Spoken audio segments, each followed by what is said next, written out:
pikiranmu sekalian di dalam Kristus Yesus. Amin. Bapak Ibu yang Tuhan kasihi, firman Tuhan di ibadah kita hari ini yaitu dari Kisah Para Rasul, Kisah Para Rasul 8, ayat yang ke-14 sampai dengan ayat yang ke-25. Kisah Rasul 8 ayat 14 sampai dengan ayat yang ke-25. Demikian firman Tuhan.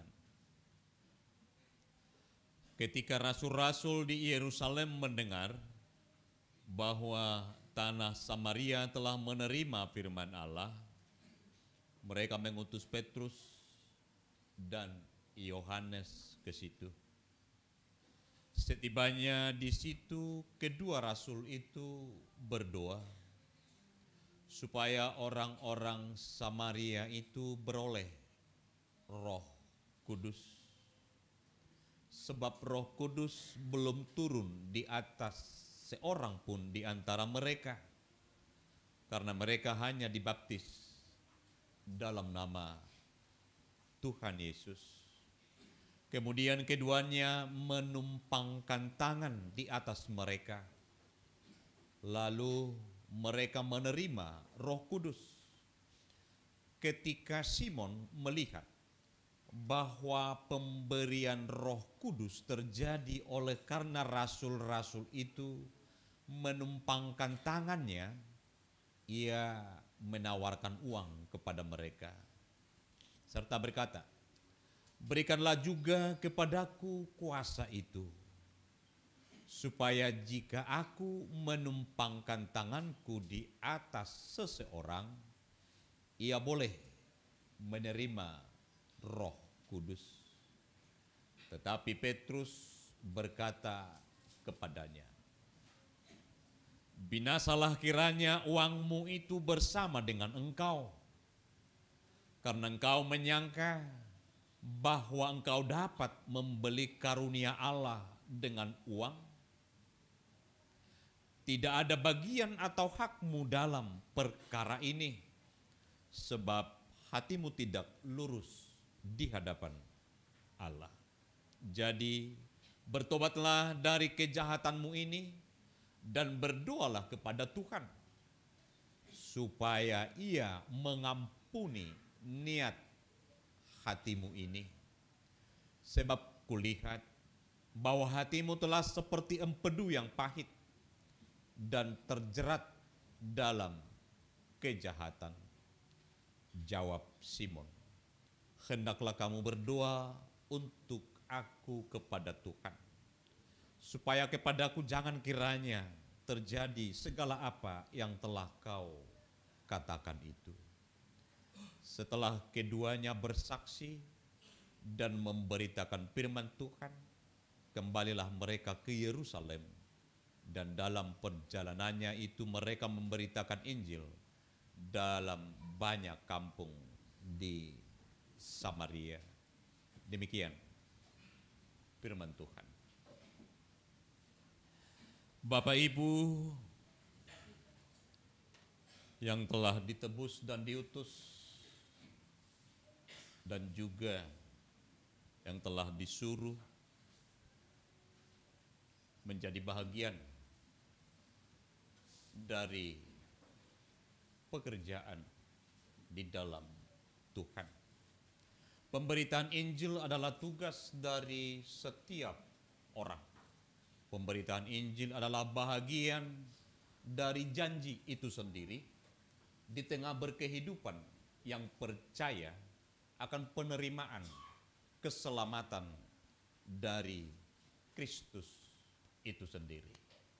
Artinya, kita bukan hanya menerima keselamatan, tetapi kewajiban kita untuk menjadi pemberita juga. Pada masa penciptaan kita melihat Allah itu memberi kuasa kepada manusia, memberi mandat kepada manusia untuk mengelola dan memelihara ciptaan itu sendiri. tetapi itu tidak dapat dipertanggungjawabkan dengan baik. Di dalam perjanjian baru, sekarang Allah memberi mandat kepada setiap orang percaya untuk menjadi pemberita atau untuk menjadi di setiap kehidupannya menghadirkan kerajaan Allah, menghadirkan kebesaran Allah, dan selalu menghadirkan yang dinamakan kuasa Allah itu sendiri.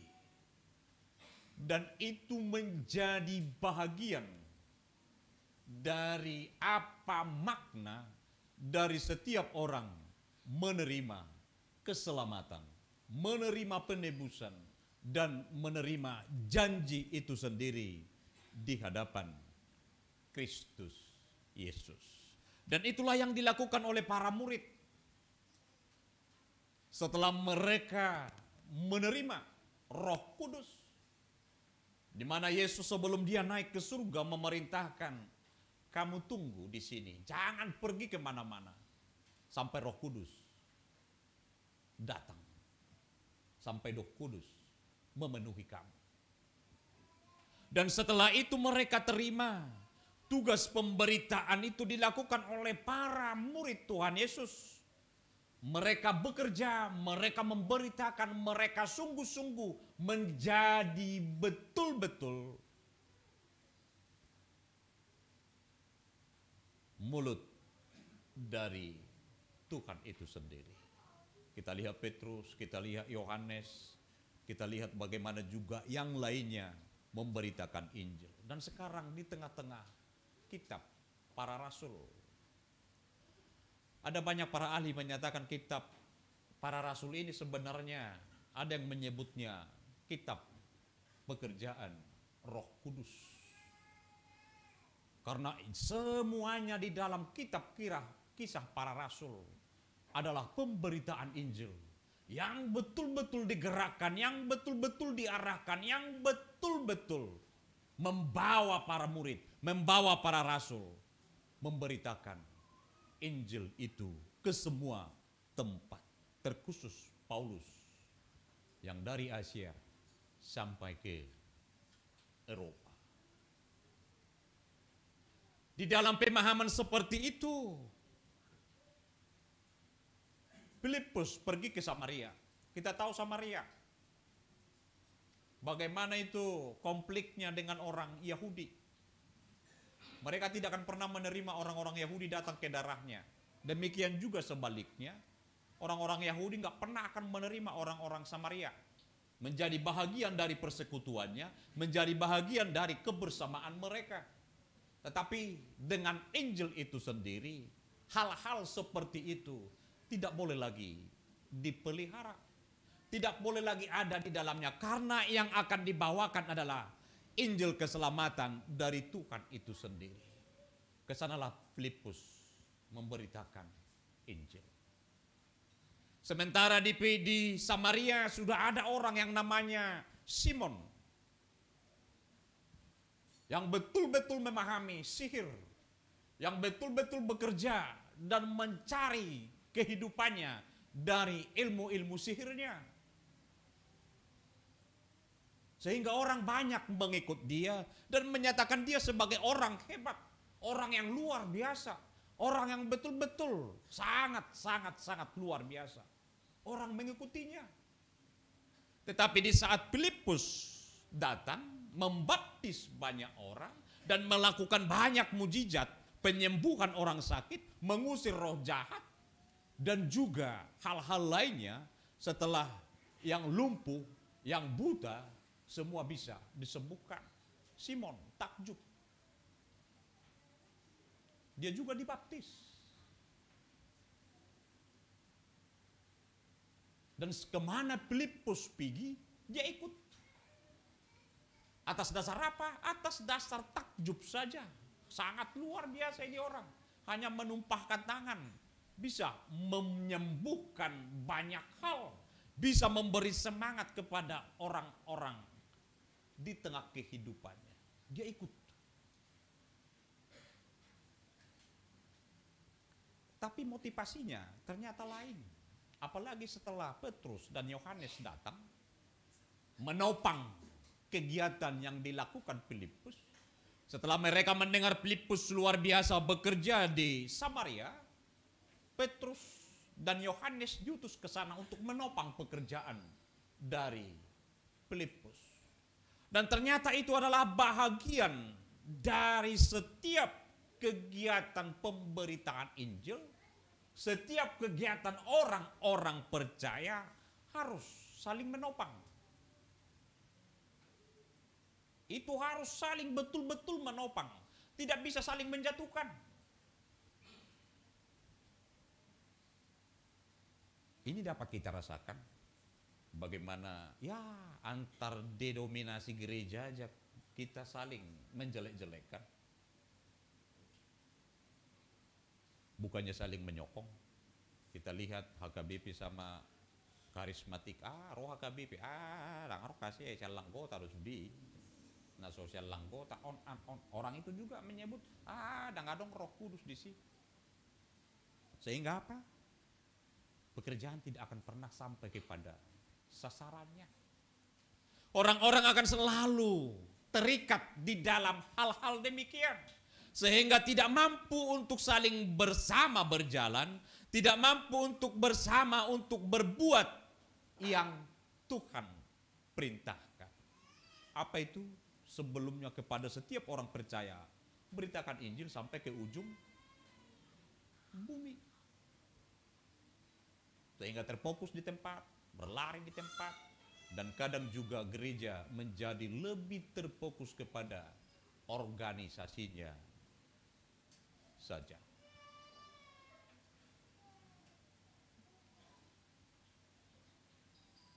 Gereja sudah lupa kadang dengan tugasnya, yaitu memberitakan Injil.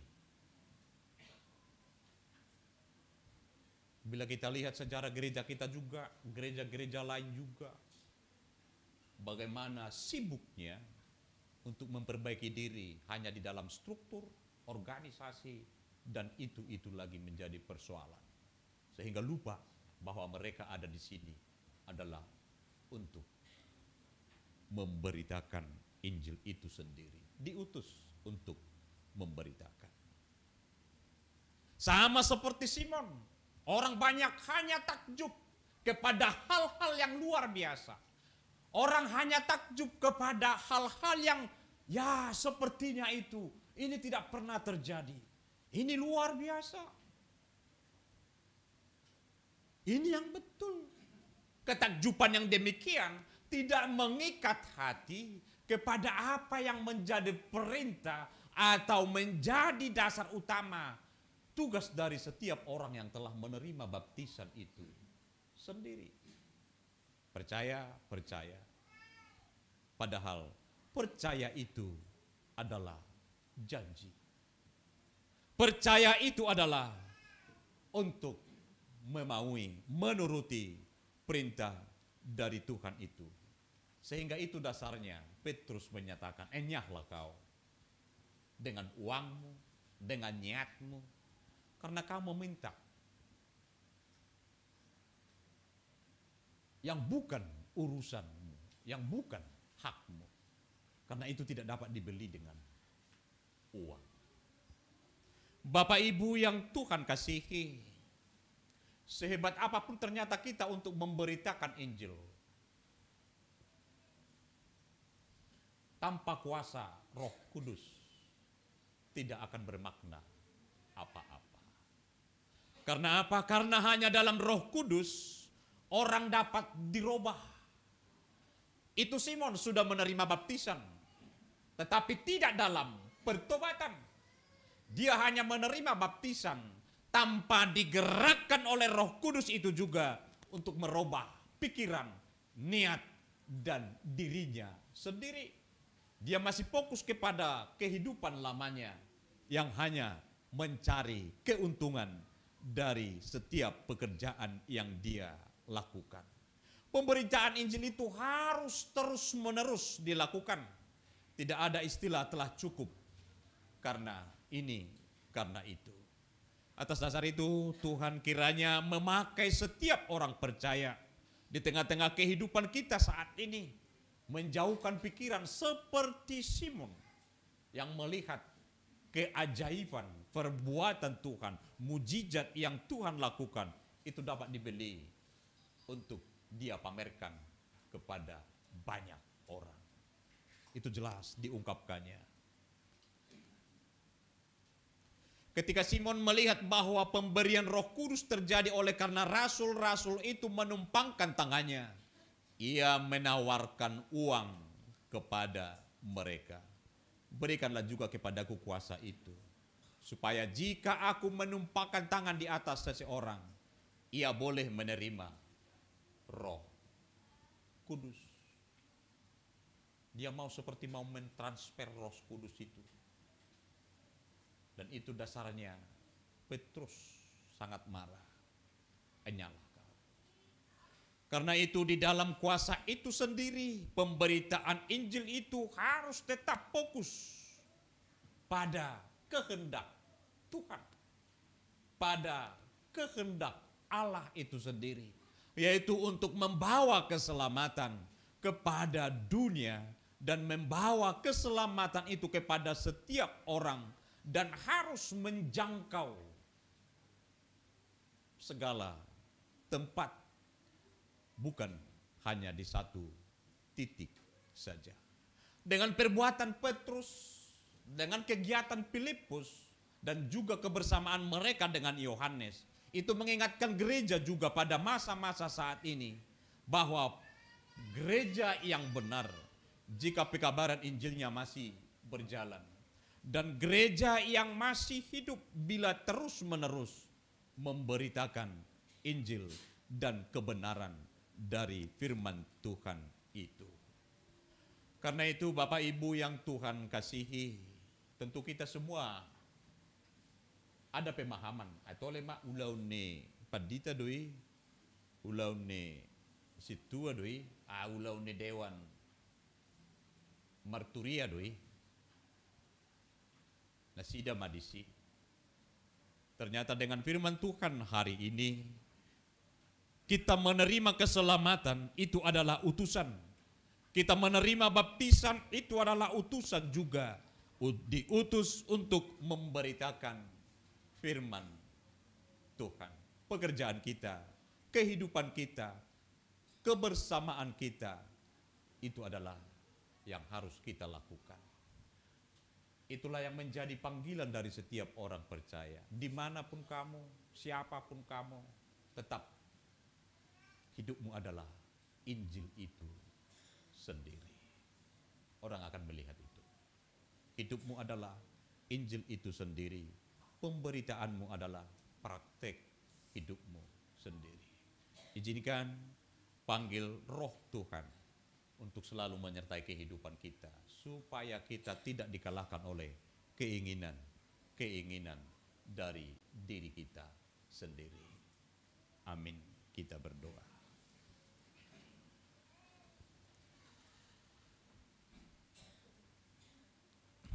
Terima kasih ya Tuhan di dalam Yesus Kristus untuk firman-Mu hari ini. Seperti hamba-Mu Filipus, Petrus, dan Yohanes yang memasuki sekat-sekat yang selama ini tidak dapat dijangkau oleh kehidupan mereka. Tetapi dengan firman-Mu, atas apa yang telah mereka terima, mengharuskan hidup mereka memberitakan Injil keselamatan itu sendiri. Yang terkadang di dalam kehidupan kami itu, kami seperti Simon melihatnya. Hanya melihat dari sisi keuntungan ekonomi saja. Sehingga kebersamaan, kepercayaan, dan kemauan kami untuk memberitakan keselamatan itu dibenturkan kepada keuntungan-keuntungan yang kami pikirkan. Tuhan mengingatkan sama seperti Petrus mengingatkan Simon supaya membuang keinginan dan niat-niat yang ada seperti itu di dalam hati dan berdoa ke hadapan Tuhan. Ya Bapa kami di dalam Yesus Kristus, inilah kami dan inilah kehidupan kami yang telah menerima keselamatan dari Tuhan. Tuhan tahu juga apa yang telah kami lakukan atas keselamatan yang telah kami peroleh. Kami tidak dapat berbohong di hadapan Tuhan. Injil apa yang telah kami sebarkan. Kiranya ke depan kehidupan kami sama seperti panggilan-Mu hari ini. Tuhan menyelamatkan kami untuk memberitakan keselamatan itu dan menghadirkan kuasa dan kerajaan Tuhan di dalam setiap kehidupan kami. Sertai kami semua, jadilah kehendak-Mu. Amin. Kita bernyanyi.